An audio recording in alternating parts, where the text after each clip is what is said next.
તો આજે આપણે સત્સંગનો પ્રારંભ કરીએ. જે લોકો પહેલા દિવસથી જ જોડાયેલા છે એને ખબર છે, પણ જે લોકો આ અઠવાડિયામાં જોડાયા કે પાછળથી જોડાયા છે એને ખ્યાલ નથી કે શનિવારનો દિવસ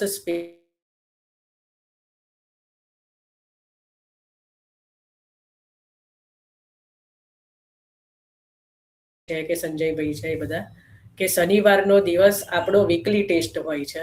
દર શનિવારે આપણે નક્કી કર્યું છે કે સોમથી શુક્ર આપણે સત્સંગ કરવાનો, અને તમારે જે પણ કંઈ હોય પ્રશ્ન આદિ એ પૂછો અને જરૂરથી આનંદથી આપણે એનું ચિંતન કરીશું. પણ શનિવારનો દિવસ મારો દિવસ છે કે આપણે જેટલું પણ સત્સંગ સોમથી શુક્ર કર્યું છે એનું રિવિઝન કરવાનું છે. આપણે કંઈ નવું નહીં લઈએ, પણ આપણે રિવિઝન કરીશું. પણ રિવિઝન બાય ફોર્મ ઓફ પ્રશ્નોત્તરી. એટલે સોમથી શુક્ર તો તમે પ્રશ્નો પૂછો જ છો, પણ શનિવારનો દિવસ મારો છે કે હું પ્રશ્ન કરીશ, અને આપનામાંથી જેને પણ એનો જવાબ આવડતો હોય એ હેન્ડ રેઝ કરશે, હાથ ઉપર કરશે. હાથ ઉપર મતલબ એક તમારું ઓપ્શન આવતું હશે, તમે જેમાંથી લિંક જોઈન કરી એમાં ઓડિયો વિડીયોની અંદર એક હાથનું જે સાઇન આવતી હશે એના ઉપર તમારે ક્લિક કરવાની છે. પછી હું જેનું નામ બોલું એને અનમ્યુટ કરીને એનો જવાબ આપવાનો રહેશે. અમે આ રીતે નક્કી કર્યું છે. એટલે શનિવારનો દિવસ જે છે એ એક માની લો કે એક્ઝામનો દિવસ છે દર અઠવાડિયાનો, પણ આપણે રિવિઝન કરીશું. તો આપણને એના બે ફાયદા છે કે એક તો આપણું રિવાઇઝ થઈ જશે, આપણે ક્યાંક કંઈ ચૂક્યા હોઈશું તો આપણને એનો પણ આઈડિયા આવી જશે. અને બીજું કે કદાચ કોઈ દિવસ આપણો સ્કીપ થઈ ગયો હોય, કદાચ વચ્ચે આપણે ના જોડાયા હોઈએ, તો આપણને એનો ખ્યાલ આવી જાય કે આપણે ક્યાં એ દિવસે શું સત્સંગમાં થયું હતું. અને બીજું જેટલી વખત વધુમાં વધુ ચિંતન કરીએ તો એટલું હૃદયારૂઢ થાય. કારણ કે અત્યારે આપણે જે છે બેઝ છે, આપણે બેઝિક કરી રહ્યા છીએ, શીખી રહ્યા છીએ કે ચિંતન કરી રહ્યા છીએ. તો એને છોડીને જો આગળ વધે જઈશું તો એટલું પછી આગળ સમજ નહીં પડે. અને આ અઠવાડિયામાં ઘણા બધા વૈષ્ણવો એવા છે જે પહેલી વખત જોડાયા, કારણ કે મને ગ્રુપમાં તો ઘણા બધા એવા વૈષ્ણવો જોડાયા કે જે ગયા અઠવાડિયામાં નહોતા, અને આ અઠવાડિયામાં કાલ સુધી હજી એવા છે. આજે બી 3-4 વૈષ્ણવ નવા જોડાયા છે ગ્રુપની અંદર. સત્સંગમાં પછી કેટલા જોડાય છે મને ખ્યાલ નથી.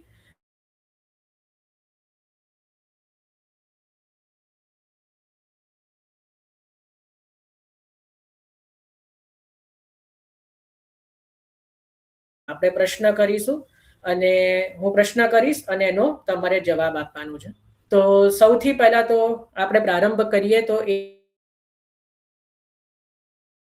મને કહો કે કાલના સુધીના સત્સંગમાં કોઈને કઈ પ્રશ્ન હોય કે કોઈ ચર્ચા કરવી હોય કે કઈ બી શંકાની કઈ બી હોય, તો પહેલા તો તમને એ છે કે કોઈના તમારા તરફથી કોઈ પ્રશ્ન કે ચર્ચા કે કઈ છે? નથી. બરાબર, એવું માની લઉં છું. તો આપણે પ્રારંભ કરીએ કે કાલે એક આપણે હોમવર્ક આપેલું, ઘરકામ આપેલું. હવે કેટલાને યાદ છે અને કેટલાએ એમાંથી કર્યું છે એનું હવે એના ઉપર આવીએ. તો આ બધી ખબર પડે કે વિદ્યાર્થીઓ કેટલા સિન્સિયર છે. તો કાલનો પ્રશ્ન જ પ્રશ્ન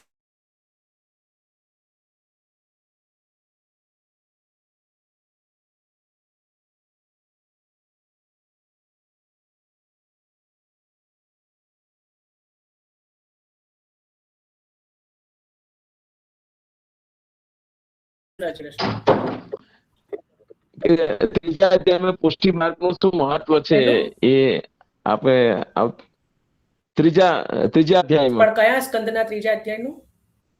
10મા સ્કંદ. બહુ સુંદર. 10મા સ્કંદના ત્રીજા અધ્યાયનું આમ તો શું મહત્વ? પુષ્ટિ માર્ગ માટે શું મહત્વનું છે? અચ્છા, દેવ આપણી સેવા પ્રણાલિકા જે છે અને જે 10મ સ્કંદનો ત્રીજો અધ્યાય છે એમાં શું સમાનતા, એટલે એમાં શું વર્ણન આવે છે ઠાકોરજીનું જે નિત્ય પ્રણાલિકામાં? આટલું બધું નહોતું કીધું. એ પ્રશ્ન એવો, જો તમે પ્રશ્ન જ નથી સમજી રહ્યા, જો હું પ્રશ્ન ફરી રિપીટ કરી રહ્યો છું, દસમ સ્કંદના 3જા અધ્યાયનો આપણા પુષ્ટિ માર્ગીય સેવા પ્રણાલિકામાં શું વિશેષતા છે, ક્યાં એને સંકળાયેલી છે, 3જો અધ્યાય ક્યાં સંકળાયેલો છે, ત્રીજો અધ્યાય આપણા પુષ્ટિ માર્ગીય સેવા પ્રણાલિકામાં જે 10મા સ્કંદનો 3જો અધ્યાય છે એનું શું મહત્વ છે અને ક્યાં સંકળાયેલો છે, એ રીતે હતું. તો એનો જવાબ કોને ખબર છે, કોને મળ્યો, એ પહેલા હવે એના માટે રેસ કરો.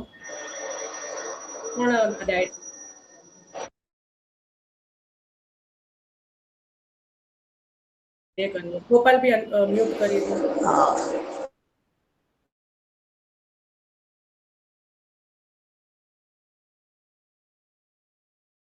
મળ્યો છે, પછી હું નામ બોલીશ, પછી તમે મને જવાબ કહેજો કેટલા લોકોને મળ્યો આનો જવાબ. હા, તમે અત્યારે અનમ્યુટ કરી, અત્યારે હેન્ડ રેસ રાખો, પછી હું કહીશ. મારે જોવું છે કે કેટલા લોકોને જવાબ મળ્યો છે. અચ્છા, 3 જ જણને, 4 જણને. કમલેશબેન નથી મળ્યો?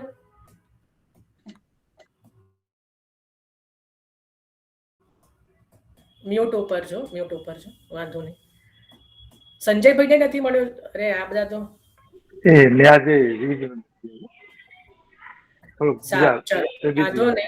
વાંધો નહીં. હા, તો ગોપાલભાઈ શું જવાબ છે આ પ્રશ્નનો?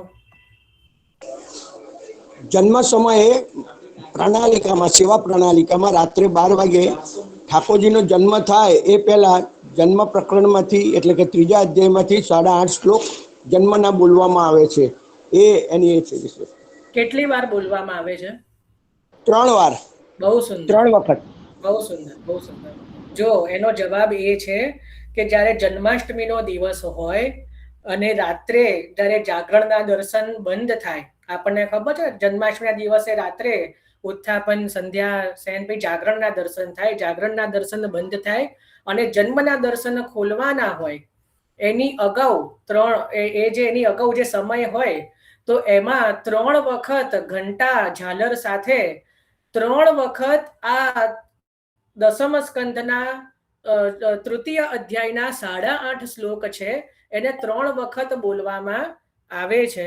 અને જ્યારે દર્શન ખુલે, જ્યારે જન્મના દર્શન 12 વાગે ખુલે, ત્યારે આ 10મ સ્કંદના 3જા અધ્યાયના 9મો અને 10મો શ્લોક, તમ અદ્ભુત બાલકમ જે છે એ 9મો અને 10મો શ્લોક ઠાકોરજીની સન્મુખમાં બોલવામાં આવે છે. એક જ વખત બોલાય છે, પણ એટલે ટોટલ 1 થી લઈને 10 શ્લોક સુધી જે છે 10મ સ્કંદના, જે 1 થી લઈને અધ્યાય 3ના 1 થી લઈને 10 શ્લોક સુધી, એ આપણી સેવા પ્રણાલિકામાં પણ એને સંલગ્ન કરવામાં આવ્યા છે. જો કદાચ કોઈને ના ખબર હોય તો આપણે આ નોટ ડાઉન કરજો. સોમવારે ફરીથી બી લઈશું કે એનું શું કારણ છે, એનું આપણે ભાવ ત્યારે સમજીશું. પણ અત્યારે તમે એટલું નોટ ડાઉન કરી રાખો કે લખી રાખો કે જ્યારે ઠાકોરજીનો જન્મ થવાનો હોય, રાત્રે 12 વાગ્યા જે છે એની પહેલા 3 વખત ઝાલર ઘંટાના નાદ સાથે આ 8.5 શ્લોક જે જન્મના છે, અધ્યાય 3ના પહેલાથી લઈને 8.5 શ્લોક જે છે એને 3 વખત બોલવામાં આવે છે. એના પછી ટેરો ખુલે એટલે દર્શન ખુલે, અને એના પછી સન્મુખમાં 9મો અને 10મો શ્લોક જે છે એને બોલવામાં આવે છે. તો જન્માષ્ટમીના દિવસે આ જે 10 શ્લોકો છે અધ્યાય 3ના, એનું જે છે ચિંતન કરવામાં આવે છે, એનું ગાન કરવામાં આવે છે. એ વિશેષતા છે આપણી સેવા પ્રણાલિકામાં. બહુ સુંદર. જેને આ પ્રયત્ન બીજો કર્યો હોય આનો જવાબ શોધવામાં, એ બધાને ખૂબ ખૂબ ધન્યવાદ છે. અને સારું છે, જેને જવાબ ખબર જ છે, ખબર હતી કે જેને શોધ્યો એને તો બહુ આનંદ છે, એના માટે આનંદ છે. તો હવે આપણે આપણું જે રિવિઝન પ્રારંભ કરીએ છીએ. આપણે ગયા અઠવાડિયામાં જે છે એ આખું બેઝિક શીખ્યા હતા, શ્રીમદ ભાગવતજીનું, શ્રી સુબોધનીજીનું સ્વરૂપ આદિ, એ બધું આપણે થઈ ગયું. એના પછી આપણે આ વખતે સોમવારના દિવસે પ્રારંભ કર્યો શ્રી સુબોધનીજીના 10મ સ્કંધનો. એની અંદર આપણે મંગલાચરણનો શ્લોક લીધો. તો સૌથી પહેલો પ્રશ્ન મારો એ છે કે જ્યારે શ્રી મહાપ્રભુજી સુબોધનીજીના મંગલાચરણનો પ્રારંભ કરે છે, તો મંગલાચરણમાં કેટલા શ્લોક લખે છે કે કેટલા શ્લોક લખ્યા છે? હેન્ડ રેઝ કરો જેને જવાબ ખબર હોય.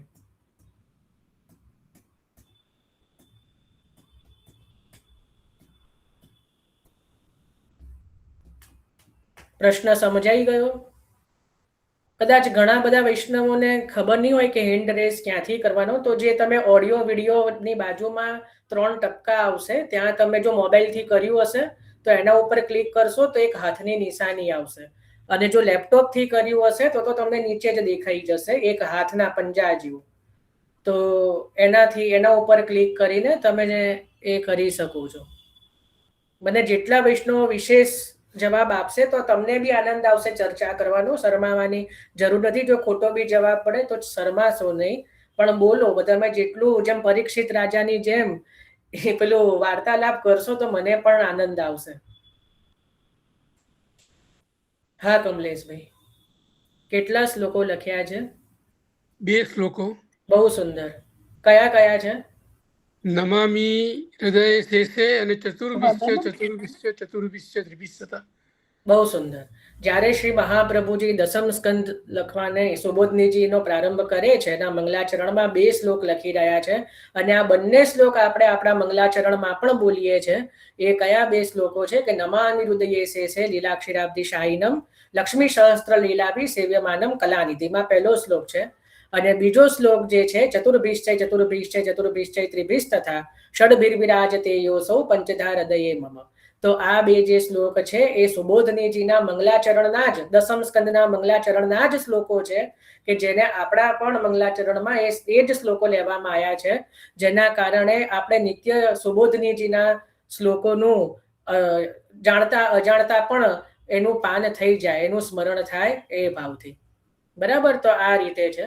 હવે બીજો પ્રશ્ન અહીંયા એ આવે છે કે શ્રી મહાપ્રભુજી જે છે એ નમામિ હૃદયે શેષેમાં જે પુરુષોત્તમ નું સ્વરૂપ જે છે એ શેનાથી ભિન્ન છે એ બતાવવા માટે આખું વર્ણન કરી રહ્યા છે.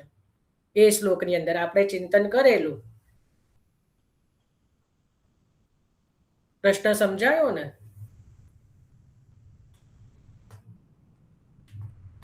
દેવ? હા હા, એટલે શું જવાબ છે? એટલે નમામિ હૃદય શેષે એમાં આખો લીલાનો સાર આવી ગયો. હા, પણ સ્વરૂપ કઈ રીતે વર્ણન કર્યું છે? એટલે એનો સાર બોલું. દીપકભાઈ? લક્ષ્મી સહસ્ત્ર લીલા ભી સેવ્યમાનમ કલાનિધિ. હા, તો એના પરથી આપણને એમ ડિફરન્શિએટ કર્યું છે કે પુરુષોત્તમ વિષ્ણુ ભગવાન સાથે એક જ લક્ષ્મી હોય છે, જ્યારે આપણા પૂર્ણ પુરુષોત્તમ ઠાકોરજી સાથે હજારો લક્ષ્મીથી આપણા પ્રભુ સેવાઈ રહ્યા છે. બહુ સુંદર. એટલે અહીંયા એવું કહેવાનું, બહુ સુંદર, બહુ સુંદર. એટલે આપણા જે ઠાકોરજી એ નારાયણથી ભિન્ન છે એ રીતે અહીંયા બતાવી રહ્યા છે કે નારાયણ જેવું જ વર્ણન કરીને પણ જે શેષ નાગ ઉપર શયન કરી રહ્યા છે, લક્ષ્મીજી જેની સેવા કરી રહ્યા છે, એવું વર્ણન કરવા છતાં પણ આ નારાયણ કેમ નથી, જે શેષશાહી નારાયણ કેમ નથી, એની ભિન્નતા બતાવી રહ્યા છે શ્રી મહાપ્રભુજી, કે શું અધિકતા છે પુરુષોત્તમની અંદર. એ પણ શેષનાગમાં પોઢી રહ્યા છે, એ પણ લક્ષ્મીઓથી સેવાઈ રહ્યા છે, એ પણ જે છે લીલા સાગરમાં કે ક્ષીર સાગરમાં પોઢી રહ્યા છે, પણ આ એમનું જે છે બધું અલગ છે ને વિશેષ છે. એ આપણે એ શ્લોકમાં ચિંતન કરેલું. બરાબર? યાદ આવ્યું? જો આ બધું ભૂલી જવાય છે તો હજી હમણાં જ સોમવારનું છે ચિંતન પણ ભૂલી જવાય છે, વાંધો નહીં, એટલે જ આપણે લઈ રહ્યા છીએ.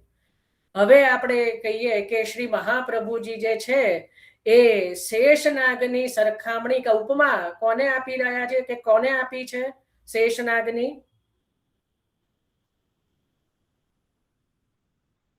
શ્લોક જોશો તો બી આપણને સમજ આવી જશે. દીપકભાઈ?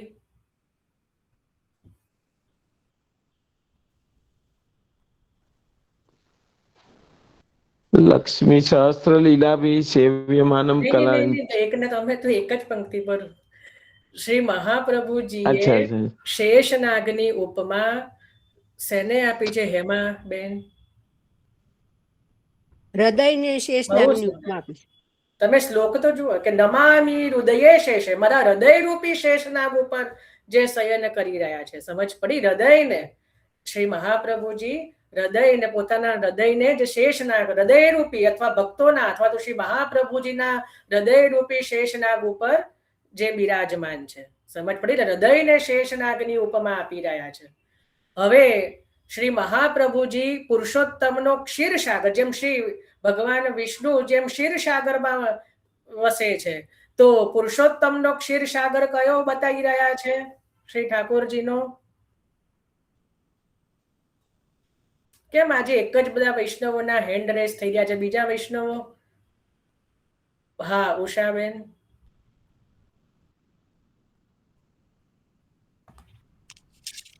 ક્ષીરસાગર જે છે એ દૂધનો છે, એ નારાયણનો છે, વિષ્ણુ ભગવાનનો. નારાયણ. હા, એને જે ઠાકોરજીનો છે પૂર્ણ પુરુષોત્તમનો, એ લીલાઓથી ભરેલો છે. બહુ સુંદર. શ્રી મહાપ્રભુજી શ્રી ઠાકોરજીના લીલાઓને એ લીલા વિહાર એટલે લીલા સાગરને ક્ષીરસાગરની ઉપમા આપી રહ્યા છે.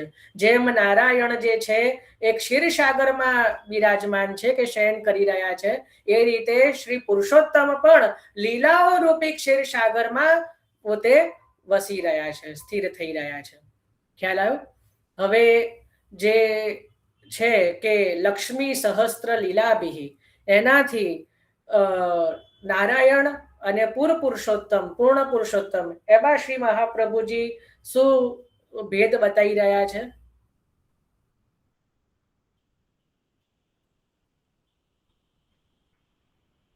દીપભાઈ,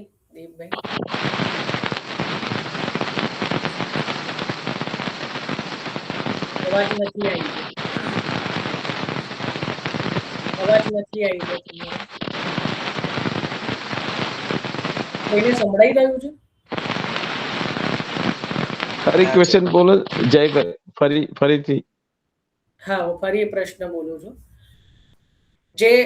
જે નમામિ હૃદયે શ્લોક છે, એની અંદર લક્ષ્મી સહસ્ત્ર લીલાભિ શબ્દ છે, એનાથી શ્રી મહાપ્રભુજી જે શેષશાહી નારાયણ અને આપણા પૂર્ણ પુરુષોત્તમ શ્રી પ્રભુ, એ બંને વચ્ચે કયો ભેદ બતાવી રહ્યા છે? એ પ્રશ્ન છે.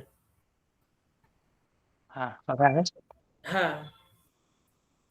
એટલે જેમ લક્ષ્મી સહસ્ત્ર લીલાભીમાં જેમ વિષ્ણુનું જેમ સ્વરૂપ જોઈએ તો એમાં એક જ વિષ્ણુ એવું નહીં બોલો, ભગવાન વિષ્ણુ બોલો, આપણે કઈ અપમાન નથી કરવું. હા, જેમ ભગવાન વિષ્ણુ જેમ એક જ લક્ષ્મીજી જોડે બિરાજે છે, તો એમ આ શ્રી મહાપ્રભુજી બતાવે છે કે આપણામાં પુષ્ટિ પુરુષોત્તમ જે આપણા ઠાકોરજી છે, સહસ્ત્ર લક્ષ્મીઓ જોડે શું જોડે? શું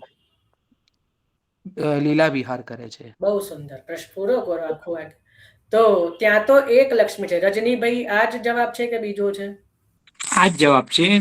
પ્રભુ પોતાના હજારો જે ભક્તજનો છે એની ગોપીજનો સ્વરૂપ છે, એની સાથે લીલા વિહાર કરી રહ્યા છે, જ્યારે વિષ્ણુ ભગવાન ફક્ત એક જ લક્ષ્મીજી સાથે વિહાર.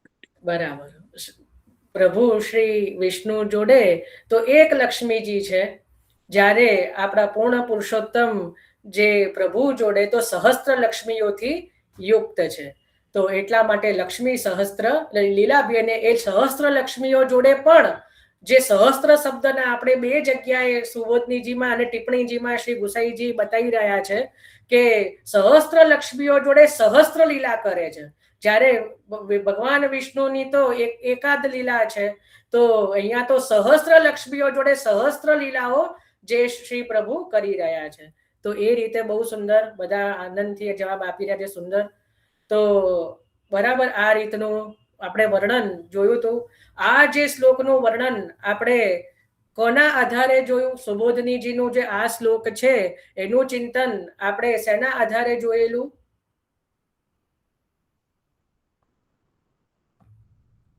સંજયભાઈ.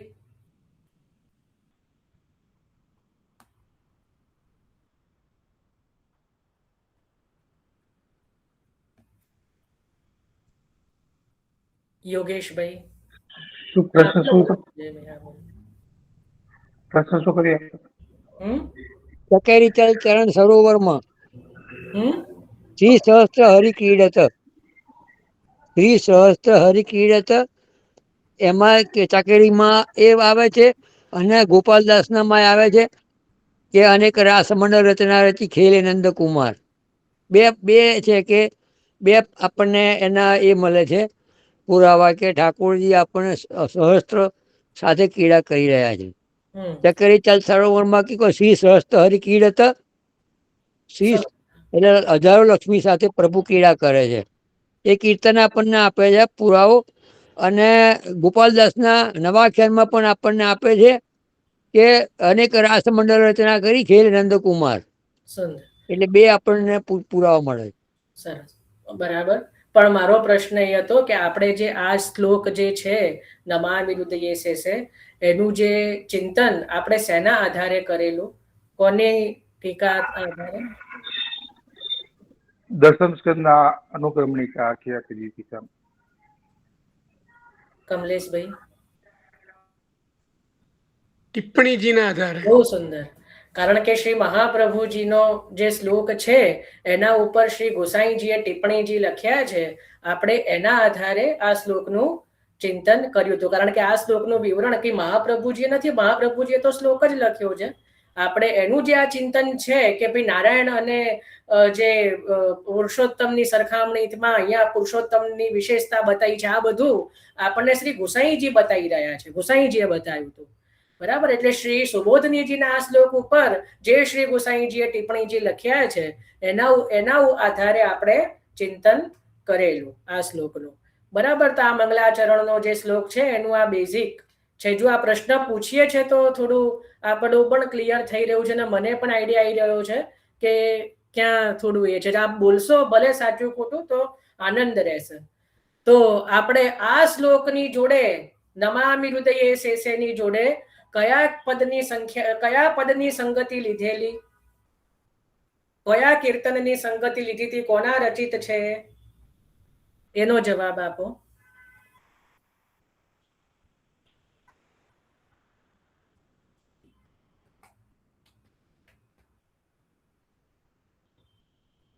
ચલો, સરસ. નવા નવા વૈષ્ણવો હવે હાથ કરી રહ્યા છે. ઉષાબેન?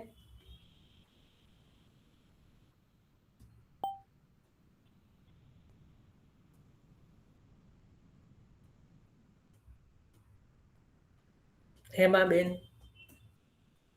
સુરદાસજીનું ચક્કરી ચલી ચરણ સરોવર. બહુ સુંદર.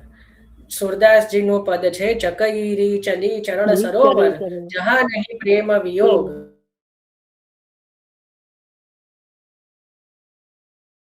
જહા સુખ. તો એ રીતે સુરદાસજીનું જે પદ છે, જે સુરદાસજીએ સૌથી પહેલા શ્રી મહાપ્રભુજીના શરણે આવ્યા અને જ્યારે શ્રી મહાપ્રભુજીએ શરણે લીધા અને શ્રી મહાપ્રભુજી એમને કયો ગ્રંથ સંભળાવ્યો કે જેનાથી એમને લીલા સ્ફુરી અને આ પદ ગાયું? કયો ગ્રંથ સંભળાયો શ્રી મહાપ્રભુજીએ એમને? કયા ગ્રંથનું શ્રવણ કરાયું સુરદાસજીને? દીપકભાઈ? અનુક્રમણિકા, દસમા સ્કંદની અનુક્રમણિકા એમને સમજાવી. બહુ સુંદર, બહુ સુંદર. જો આમાં તો ઘણા બધાના હેન્ડ રેસ ત્યાં આનંદ થયો. તો શ્રી મહાપ્રભુજીએ સુરદાસજીને શ્રી દસમ સ્કંદની અનુક્રમણિકા કરીને ગ્રંથ છે જે આપણે ગ્રુપમાં બી શેર કરેલો છે, 68 શ્લોકનો જે ગ્રંથ છે એ જ્યારે સંભળાયો અને સુરદાસજીને હૃદયમાં વ્રજલીલા ભગવદ લીલા સ્ફુરાયમાન થઈ અને સૌથી પહેલું પદ ગાયું શ્રી મહાપ્રભુજીની સન્મુખ ચકઈરી ચલી ચરણ સરોવર, જેની અંદર નમામિ હૃદયે શેષે લીલાક્ષીરાબ્દી શાયિનમ શ્લોકને અનુરૂપ પદ ગાયું. તો એના પરથી ખબર પડે કે શ્રી સુરદાસજીને સુબોધનીજી ફલિત થયા, સ્ફુરાયમાન થયા. એવું હરિરાયજી ભાવ પ્રકાશમાં બતાવી રહ્યા છે. એ આપણે ચિંતન કરેલું. તો એ પદ છે અને જે દસમ સ્કંદની અનુક્રમણિકા દ્વારા આપણે ફલિત થયું. તો આટલું આપણે ચિંતન મંગલાચરણનું કરેલું. બરાબર છે. હવે એના પછી આપણે પ્રારંભ કર્યો દસમો સ્કંદ. એના પછી આપણે પ્રવેશ કર્યો દસમા સ્કંદની અંદર અને દસમા સ્કંદમાં આપણે અત્યાર સુધી કેટલા અધ્યાયોનું ચિંતન કર્યા? કેટલા અધ્યાયનું ચિંતન કર્યું છે? બહુ સુંદર. 2 અધ્યાયનું પ્રથમ અને દ્વિતીય, પહેલો અને બીજો 2 અધ્યાયનું આપણે ચિંતન કર્યું છે.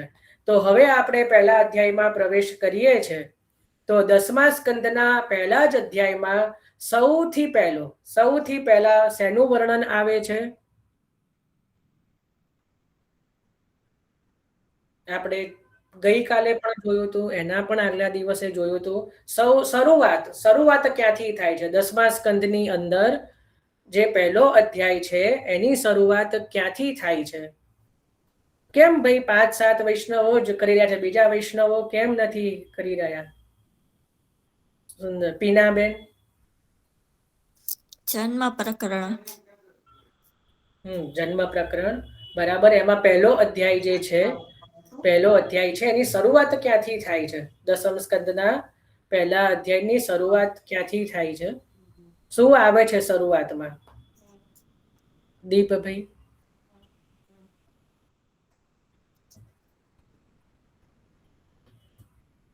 અચ્છા, ઈનાબેન?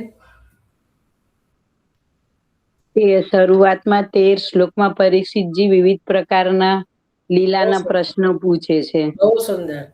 જ્યાં 10મો સ્કંદની અંદર પહેલો અધ્યાય પ્રારંભ થાય છે એમાં આપણે આગલા દિવસે બી જોયું હતું, ગઈકાલે પણ જોયું હતું કે શરૂઆતના 13 શ્લોકની અંદર પરીક્ષિત રાજા જે છે એ સુખદેવજીને શ્રી પ્રભુ સંબંધી વિવિધ પ્રશ્નો કરે છે 13 શ્લોકથી. કારણ કે 9મા સ્કંદના અંતમાં સુખદેવજી બહુ સંક્ષિપ્તમાં આખી ભગવદ લીલા કહી દે છે, આખું કૃષ્ણ ચરિત્ર કે ભગવદ ચરિત્ર બધું કહી દે છે. એટલે હવે સુખદેવજી પછી એ ચરિત્ર કહીને મૌન થઈ જાય છે કે પરીક્ષા કરે છે કે હવે આ વિસ્તારથી પૂછે છે કે નહીં, જે કે આટલાથી જ સંતોષ માની લે છે. જો પરીક્ષિત એ પ્રશ્ન ન કરત 13 શ્લોકમાં કે વધારે જો પ્રશ્ન ન કર્યા હોત તો સુખદેવજી આ 10મો સ્કંદ જે ખોલત નહીં, આપ કહેત નહીં. પણ પરીક્ષિતે પોતાની જિજ્ઞાસા બતાવી અને પરીક્ષિત રાજાએ જે છે પોતે વિવિધ પ્રશ્નો કર્યા, ઉત્સુકતા બતાવી ભગવદ ચરિત્રને વિસ્તારથી શ્રવણ કરવાની. એટલે સુખદેવજી બહુ પ્રસન્ન થયા અને સુખદેવજીએ ખૂબ અભિનંદન, ધન્યવાદ આપ્યા કે તે સારું થયું રાજા, તે મને પ્રશ્ન કર્યા તો એનાથી હું હવે ભગવદ લીલા કહેવા માટે પ્રેરિત થયું છું. બરાબર ને? આખું આ ચિંતન આપણે કર્યું છે. અને જેને પણ પહેલો અધ્યાય જો કદાચ વાંચ્યો હોય, ખોલ્યો હોય તો એને ધ્યાનમાં આવશે કે આ રીતે ત્યાં પરીક્ષિત રાજાએ વિવિધ પ્રશ્નો કર્યા છે.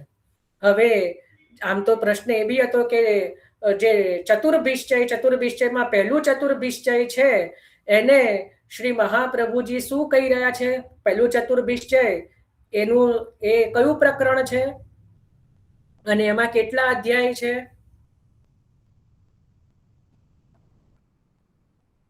જન્મ પ્રકરણ. આપ હેન્ડ રેસ કરો જેમ બધા કરે જે રીતે, અને હું નામ બોલીશ. હેન્ડ રેસ છે ને, નીચે એક સિમ્બોલ આવશે હાથનું. ગોપાલભાઈ?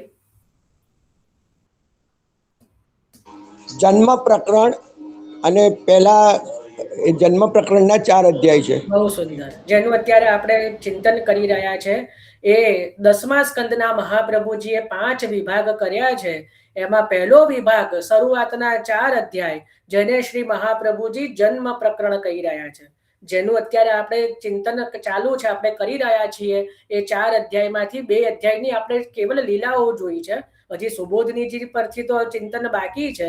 અત્યારે આપણે સામાન્ય લીલા સમજી રહ્યા છીએ કે જેનાથી જ્યારે આપણે સુબોધનીજી ખોલીએ તો આપણને બેઝિક આઈડિયા હોય કે કયા અધ્યાયમાં શું છે, અથવા તો શ્રી મહાપ્રભુજી શેના ઉપર આ વસ્તુ કહી રહ્યા છે. તો આ જન્મ પ્રકરણના 4 અધ્યાય છે 10મા સ્કંદની અંદર. પહેલો, બીજો, ત્રીજો અને ચોથો, આ 4 અધ્યાયને શ્રી મહાપ્રભુજી જન્મ પ્રકરણ કહી રહ્યા છે કે જેના 4 અધ્યાય છે. બરાબર. હવે પહેલા અધ્યાયની અંદર જે સુખદેવજી લીલાનો પ્રારંભ કરે છે એમાં ક્યાંથી ક્યાં, એટલે શરૂઆત ક્યાંથી કરે છે અને ક્યાં સુધી વર્ણન કરે છે. અને જો આપણે એક વાક્યમાં કેવું હોય તો કોઈ કહી શકે કે શરૂઆત ક્યાંથી કરે છે પ્રભુની લીલા કહેવાની અને પહેલા અધ્યાયમાં ક્યાં સુધી લીલા કહી રહ્યા છે? કોઈ પ્રયત્ન કરશે? પહેલા અધ્યાયમાં ક્યાંથી ક્યાં લીલાનું વર્ણન કરી રહ્યા છે શ્રી સુખદેવજી? જાગૃતિબેન. હાજી, પહેલા અધ્યાયમાં પછી એ બતાવ્યું કે પૃથ્વી પર બહુ ભાર વધી ગયો હતો, તો પૃથ્વીજી પછી બ્રહ્માજી પાસે ગયા અને કે મારા ભારનું આપ એક વાક્યમાં કહી દો કે અચ્છા બસ તો એક કે બે વાક્યમાં. પૃથ્વીજી બ્રહ્માજી પાસે ગયા અને પછી બ્રહ્માજી બધા દેવતાઓને લઈ અને ભગવાન પાસે ગયા અને પછી ભગવાને કીધું કે હું જન્મ લઈશ અને એ પહેલા બધા દેવતાઓને જન્મ લેવાનું કીધું અને બ્રહ્માજીએ કીધું કે તમે ભગવાનના આ કાર્યમાં સહાયક થાવ. બહુ સુંદર. એટલે પછી બધા દેવતાઓએ યાદવ કુળમાં જન્મ લેવાનું કીધું. પછી આટલું જ આવે છે વર્ણન પહેલા. અને પછી દેવકીજીનું લગ્ન બતાવ્યું અને પછી આકાશવાણી જે થઈ એ બતાવી કે જે આકાશવાણી થઈ અને પછી વસુદેવજી કંસનો હાથ પકડ્યો એટલે કંસની બુદ્ધિ થોડીક સારી થઈ અને એ માની ગયો કે જે 7 જે પુત્ર થશે એ બધા હું તમને સોંપી દઈશ. બહુ સુંદર, બહુ સુંદર. પણ હજી આગળ બી છે એમાં. જો એક કે બે વાક્યમાં હજી કોઈને પ્રયત્ન કરવો છે તો એવું ના થાય કે મને કોઈને હજી પ્રયત્ન કરવો હોય તો હેન્ડ રેઝ કરું, હું આપણે મોકો આપીશું. બહુ સુંદર કીધું જાગૃતિબેન, બહુ સરસ પ્રયત્ન કર્યો. થોડું અઘરું છે, મને બી ખ્યાલ છે. હા દેવ. પણ જ્યારે પછી હું ત્યાંથી જ આગળ વધારું છું કે જ્યારે પછી પેલો હાથ જ્યારે પકડ્યો ત્યારે પછી નારદજી પ્રગટ થયા અને નારદજીએ પછી તમે ત્યાં અટકી કે નારદજીએ બુદ્ધિ ફેરવી કેમ? આ બી કોઈને ખબર ના હોય તો કોઈ એ બ્રાહ્મણ છે એટલે શું બ્રાહ્મણ નું ખેંચે બહુ. નારદજી બી બ્રાહ્મણ, દેવ બી બ્રાહ્મણ. સરસ, વાંધો નહીં. બોલો બોલો. નારદજી ત્યાં પ્રગટ થયા ને નારદજીએ પછી કંસની બુદ્ધિ ફેરવી કે આ તો દેવો છે, કે દેવોનો ક્રમ અલગ પણ હોઈ શકે. પુત્ર આપે છે ને કંસને, કંસ પાછો આપી દે છે ત્યારે નારદજી પ્રગટ નથી થતા, કંસને ત્યાં દરબારમાં પધારે છે, કંસને ત્યાં આવે છે. વાંધો નહીં, બહુ સારો પ્રયત્ન. જો હું સંક્ષિપ્તમાં કહી દઉં, સંક્ષિપ્તમાં જો આપણે પહેલા અધ્યાયનું ચિંતન કરવું હોય તો પૃથ્વીનું દુઃખ, ભગવાનનું આશ્વાસન, ભગવાનનું દેવતાઓને આશ્વાસન, દેવતાઓનું યાદવ કુળમાં જન્મ લેવો, વસુદેવ દેવકીજીના વિવાહ, એના પછી જે આકાશવાણી થવી, કંસને મૃત્યુની આકાશવાણી થવી, અને એના પછી વસુદેવજીનું કંસને વચન આપવું કે ભાઈ અમારા પુત્ર હું તને સોંપી દઈશ, અને પ્રથમ પુત્ર થવો, અને એના પછી કંસના જે નારદજી દ્વારા કંસની બુદ્ધિ ફેરવાઈ, એના પછી વસુદેવ દેવકીજીને કારાગૃહમાં પૂરવા, અને 6 પુત્રોની જે મારણ કર્યું કંસે, એટલા સુધીની લીલા જે છે એ પહેલા અધ્યાયમાં વર્ણન થઈ છે. બરાબર, 6 પુત્રોને મારવા સુધીની જે કંસના હાથે મૃત્યુ થયા એટલા સુધીની લીલા પ્રથમ અધ્યાયમાં આવે છે. ખ્યાલ આવ્યો? આ એકદમ સંક્ષિપ્તમાં સરળ, જે કહેવાય ને એક શબ્દમાં મેં કહી દીધું, એમાં બધું જ આવી ગયું. બરાબર. તો હજી કોઈને કઈ હોય તો કહેજો, હું ફરીથી બી બોલી દઈશ. ના, મેં અત્યારે મનથી જ યાદ કરીને કીધું છે કે મેં બી લખ્યું નથી, પણ આટલું જે છે વર્ણન પ્રથમ અધ્યાયમાં આવે છે. ખ્યાલ આવ્યો? હવે આ જ રીતે બીજા અધ્યાયનું ચિંતન કરવું હોય તો કોઈ પ્રયત્ન કરશે? આપણે ગઈકાલે બીજા અધ્યાયમાં શું જોયું? પ્રયત્ન કરો થોડો ઘણો. ક્યાં તો થોડું બોલશો બધા અલગ, પછી જ્યાંથી અટકો ત્યાંથી બીજા પ્રારંભ કરે, તો એ રીતે બોલશો તો બી ચાલશે કે ભાઈ અહીંથી અહીંયા સુધી હું બોલું છું, હવે આગળનું બીજા વૈષ્ણવ બોલે, તો એ રીતે પ્રયત્ન કરો.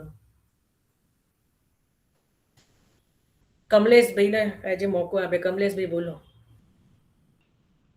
યોગ માયાને આદેશ કરે છે કે નહીં, શરૂઆત ક્યાંથી થાય છે?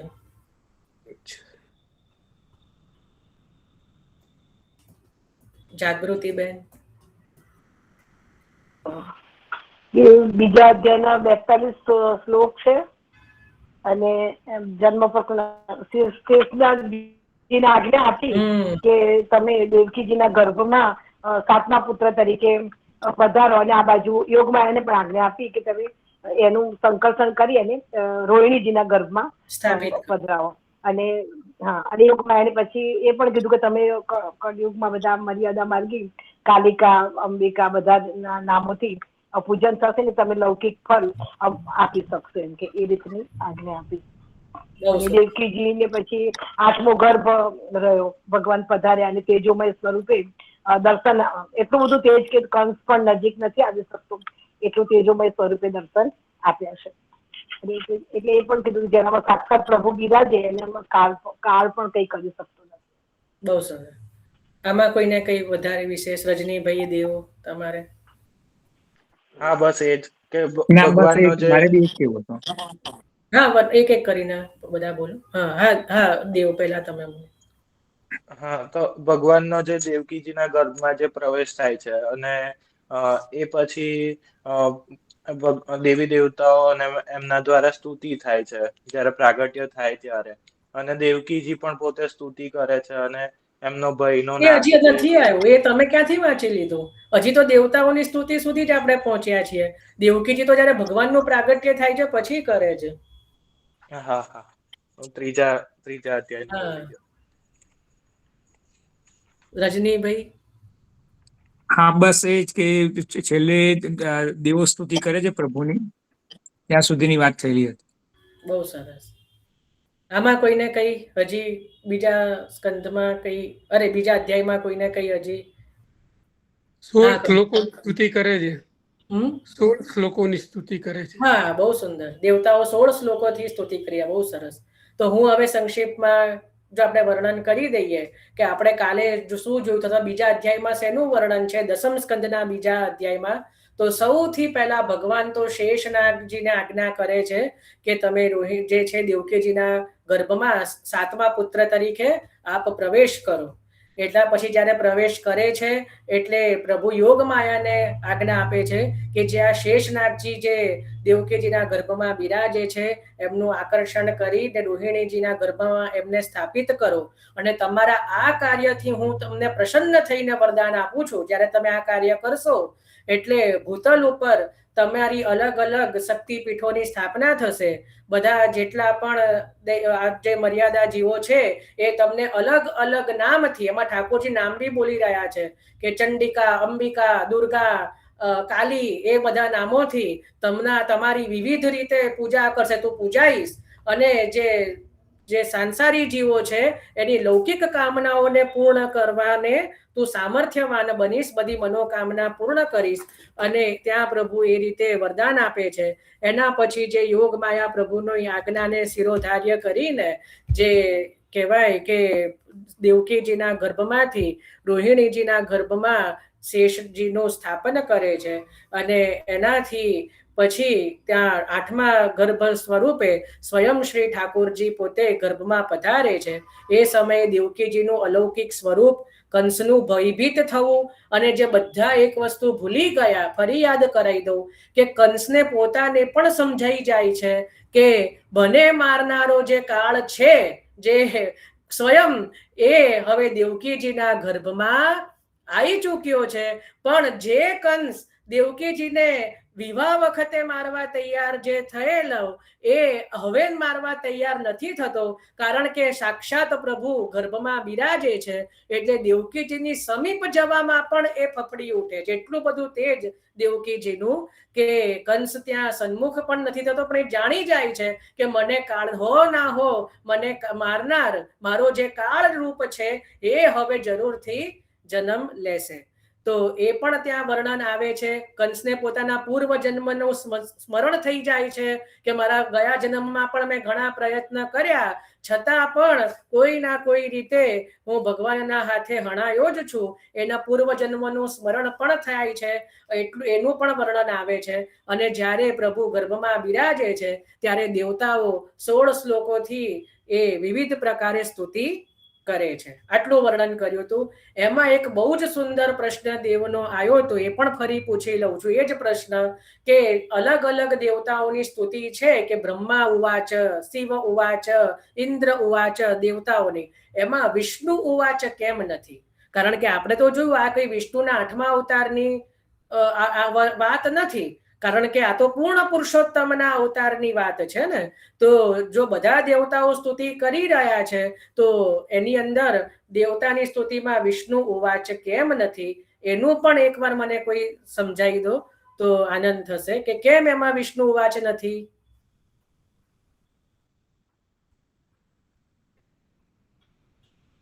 જેને જવાબ આપ્યો તો એ હા, મેં કીધું દેવને જ કેમ. હા ઉષાબેન.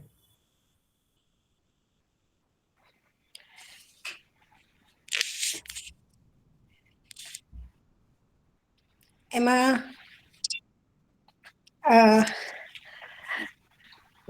વિષ્ણુ ભગવાનનું જે છે એ સાત્વિક છે ને, એમ એટલા માટે એમનું રાજસ તામસ અને એ બધાનું છે, પણ સાત્વિકનું સુંદર પ્રયત્ન. હજી કોણ કરશે? જાગૃતિ બેન. વાસુદેવ વ્યૂ છે એ જ સ્વયં વિષ્ણુમાં સારું. એક એ બી સાચું છે, એ બી બરાબર છે, પણ હજી જવાબ દેવ. વિષ્ણુ ભગવાન અંશ સ્વરૂપે શ્રી ઠાકોરજીમાં જ સ્વયં બિરાજમાન છે, સત્વ સ્વરૂપે. બહુ સુંદર. જ્યારે પ્રભુ ભૂતલ ઉપર પ્રાગટ્ય થાય છે તો એની અંદર, કારણ કે ધરતીના પાલનનું કાર્ય તો ભગવાન વિષ્ણુનું છે, બરાબર ને? સર્જનનું કાર્ય બ્રહ્માજીનું છે, પાલનનું અને અસુરોનો સંહાર કરવો એ તો ભગવાન વિષ્ણુનું કાર્ય છે, અને જે સંહાર શક્તિ છે એ તો શિવજીની છે.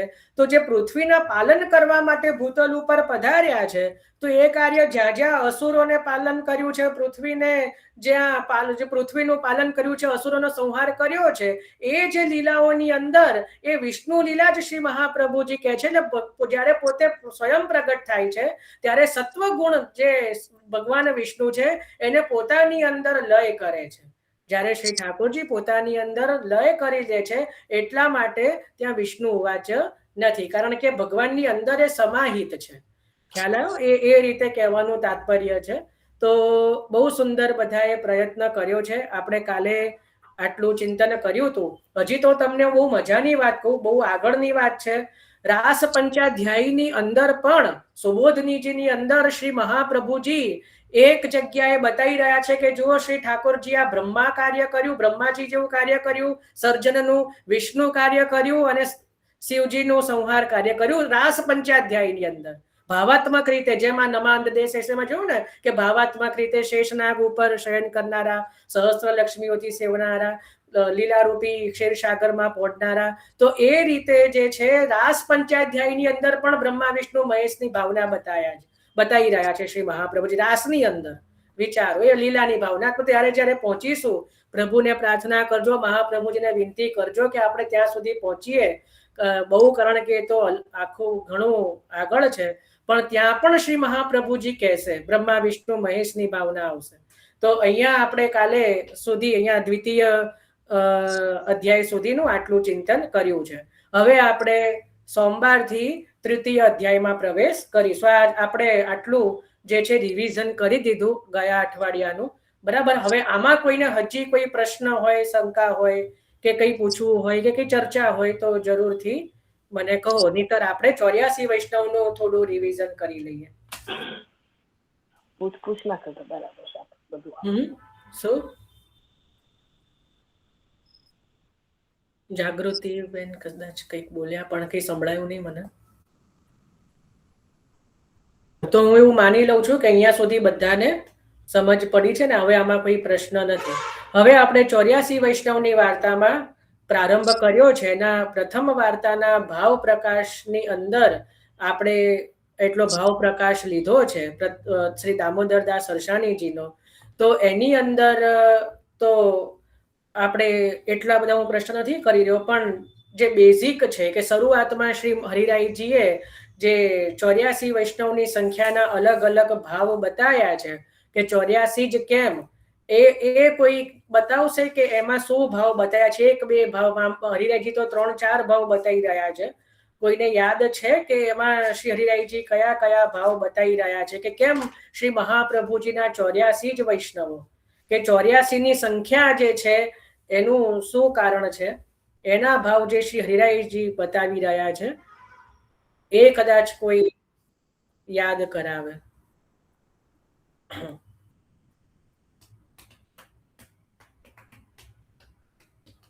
બે વૈષ્ણવો કેમ એક જ વૈષ્ણવ બધા એક જ બધા કર્યા, બધા બીજા વૈષ્ણવો પણ થોડો ભાગ લો ધીરે ધીરે તો આનંદ આવશે અને મને પણ બધા નામ થોડા ખ્યાલ આવશે કે આ વૈષ્ણવ છે આ વૈષ્ણવ.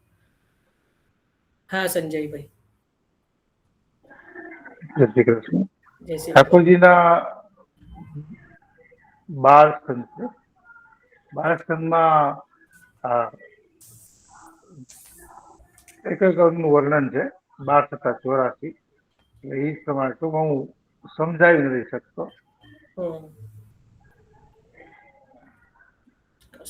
એક વર્ણન નથી શકતા મને. હા વાંધો નહીં વાંધો. મેહુલભાઈ.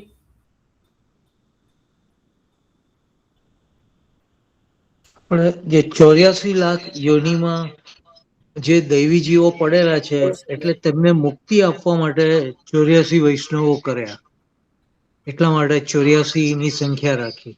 આપણે ત્યાં મુક્તિ શબ્દ નથી આવતો, ઉદ્ધાર કરને કે લીએ. ઉદ્ધાર મુક્તિ આપણે નથી ઈચ્છતા. એટલે 1 લાખ યોનિ છોડાઈ, આપણે એ રીતે 1 લાખ યોનિમાંથી ઉદ્ધાર કર્યો, ઉદ્ધાર કરવા. હા ઉદ્ધાર નહીં, હા મુક્તિ નહીં ઉદ્ધાર, બરોબર. હા મુક્તિ શબ્દ મર્યાદા માર્ગીય આવે છે એટલે વાંધો નહીં. બહુ સુંદર તમારો ભાવ. બીજો કઈ આમાં બીજો કઈ ભાવ યાદ આવે છે? નિર્ગુણ ભક્તો. બોલો બોલો. નિર્ગુણ ભક્તની. હા નિર્ગુણ ભક્તો સુંદર. પણ 84 જ કેમ છે? 84 ની અલગ અલગ ભાવના શ્રી હરિરાયજી બતાવી રહ્યા છે. દ્વાદશંગ થી અને 7 ધર્મી બહુ સુંદર. ઐશ્વર્ય. બહુ સુંદર. 12 સ્કંદ એટલે શ્રી ઠાકોરજીના 12 અંગ. હા શ્રીઅંગ. ચાલ આપણે શ્રીઅંગ બોલીએ. ઠાકોરજીના 12 શ્રીઅંગ અને એને 6 ધર્મથી અને 7મું ધર્મી સ્વરૂપથી 12 સત્તા 84 એ પ્રમાણેનો ભાવ બતાવ્યો. બહુ સુંદર. સરસ સરસ. વાહ બરાબર કીધું. ગોપાલભાઈ. રસશાસ્ત્રના 84 આસનો છે, એ પ્રમાણે પણ ગણી શકાય. સુંદર. અને વ્રજ 84 કોષના ભાવથી એક કોષમાં એક વૈષ્ણવો, તો એના ભાવથી પણ 84 વૈષ્ણવ છે. આટલું હરિરાયજી બતાવી રહ્યા છે. બહુ સુંદર. એમાં જે છે શ્રી દમલાજી મુખ્ય બતાયા. શ્રી દમલાજીનું જે નામ છે એ દમલાના અર્થ બતાયા. શ્રી દમલાજીનું લીલામાં સ્વરૂપ શું બતાવ્યું શ્રી હરિરાયજીએ?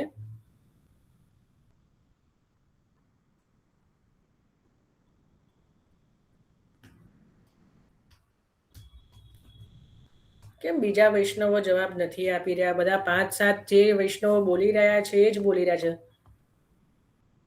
આવું કરશો તો મને કેમનો આનંદ આવશે? પછી તો મારે નામ બોલવા પડશે જેને હાથ નથી કર્યો એનો બી. આ તો બહુ સામાન્ય પ્રશ્ન છે. લલિતા સખી. મને હેન્ડ રેસ કરો. બીજા બધા પણ એ જ કરી રહ્યા છે. ડાયરેક્ટ અનમ્યુટ ના કરો, હેન્ડ રેસ કરો. હું બોલીશ. કુંદન ભાઈ, કુંદન બેન છે, બેન છે, મને યાર ખબર નથી. કુંદન.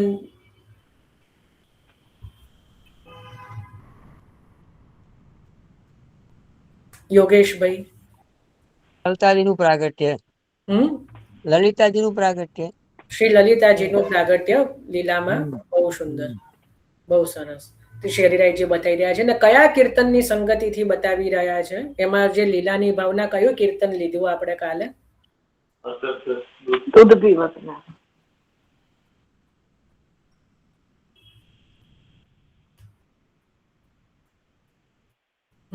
ગોપાલભાઈ.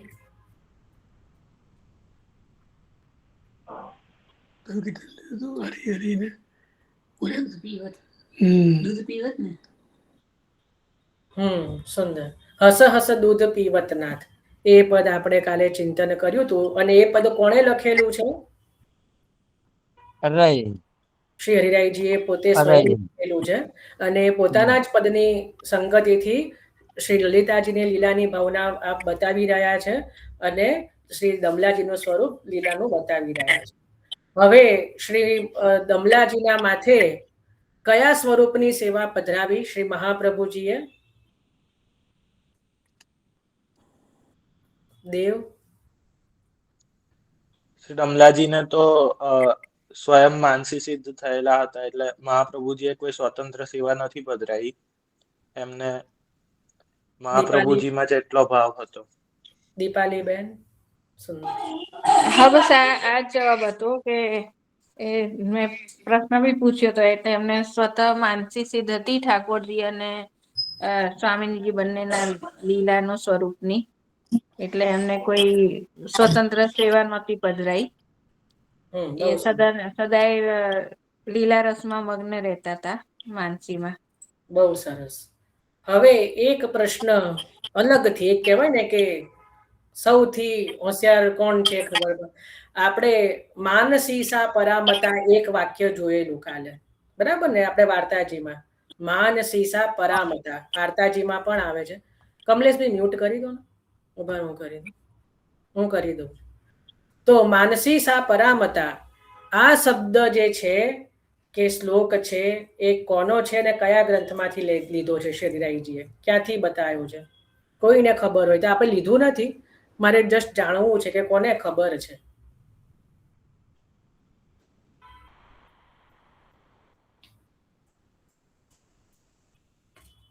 આ જેને હાથ હેન્ડ રેઝ કર્યા છે એને ખબર છે, બહુ સારું કહેવાય.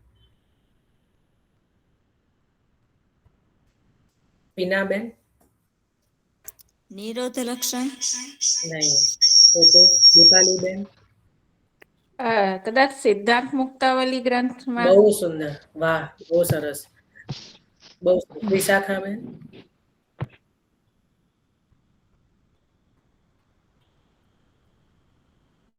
આના સિવાય કોઈનો કઈ જવાબ નથી ને? જો જે માનસીસા પરામતા જે શબ્દ આવ્યો કાલે વાર્તાજીની અંદર, એ ષોડશ ગ્રંથ શ્રી મહાપ્રભુજીના છે.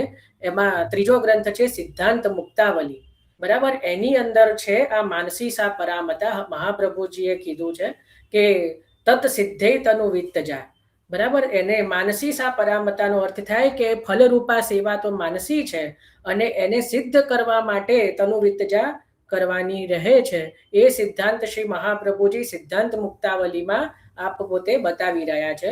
એટલે ષોડશ ગ્રંથમાંથી, સિદ્ધાંત મુક્તાવલી ગ્રંથમાંથી આ જે માનસીસા પરામતા શ્લોક શ્રી હરિરાયજી બતાવી રહ્યા છે. ત્યાં વાર્તાજીમાં લખ્યો છે, એ શ્રી મહાપ્રભુજીનો વાક્ય છે. મહાપ્રભુજી કહી રહ્યા છે સિદ્ધાંત મુક્તાવલીમાં ષોડશ ગ્રંથની અંદર, બરાબર? તો આટલું આપણે આજે રાખીએ છીએ. આપણે બહુ સુંદરતાથી આખું જેટલું પણ ગયા અઠવાડિયે જોયું શ્રી સુબોધનીજી શ્રી ભાગવતજીમાંથી અને 84 વૈષ્ણવની વાર્તામાંથી, તો એનું આપણે એક સંક્ષિપ્ત પુનરાવર્તન કર્યું.